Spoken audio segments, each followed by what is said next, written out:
আমি অ্যাডভোকেট গোবিন্দ প্রামাণিক, মহাসচিব, বাংলাদেশ জাতীয় হিন্দু মহাজোট।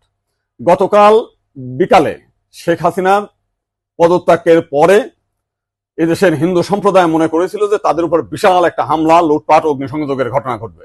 কিন্তু গতকাল বিকালেই বিএনপি এবং জামাতের নেতারা তাদের নেতৃবৃন্দকে হিন্দুদের বাড়িতে হামলা, লুটপাট, অগ্নিসংযোগ যাতে না হয় এবং প্রত্যেক মন্দিরে যাতে পাহারা দেয় সেই ব্যবস্থা করার নির্দেশ দেয়। এবং গতকাল থেকে আমরা দেখেছি সেই পাহারা দিয়েছে।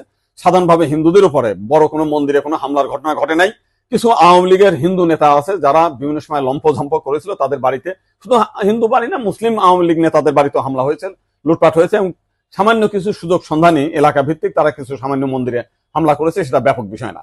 কিন্তু আমরা দেখলাম যে ভারতের রিপাবলিক এইটাকে নিয়ে ব্যাপকভাবে রিউমার ছড়াচ্ছে, নানান কিছু মিলে উদ্ভট কথাবার্তা বলছে। এবং আজকে দেখলাম শেখ হাসিনার নিয়ে তারা কাহিনী তৈরি করছে, বঙ্গবন্ধুর স্ট্যাচু ভাঙছে, সেটা নিয়ে তারা খুব দুঃখে সাগরে ভাসছে। আমার এক সাংবাদিক ফোন দিয়েছিলাম, তাদের বলেছি যে আপনারা যদি শেখ হাসিনার জন্য যদি এত কান্না আপনাদের মধ্যে আসে, তো শেখ হাসিনা ভারতে গিয়েছে, আপনারা ভারতের প্রধানমন্ত্রী নরেন্দ্র মোদীকে সরিয়ে শেখ হাসিনাকে আপনারা প্রধানমন্ত্রী হিসেবে ঘোষণা করেন। সে ভারতও রক্ষা করতে পারবে, তা আপনার সেভেন সিস্টারও রক্ষা করতে পারবে। আপনারা তো প্রতিদিন বলতেছেন যে শেখ হাসিনা না থাকলে ভারতে সেভেন সিস্টার থাকবে না। তো এইবার আপনাদের একটা বিশাল সুযোগ আছে, আপনারা শেখ হাসিনাকে ভারতের প্রধানমন্ত্রী করেন।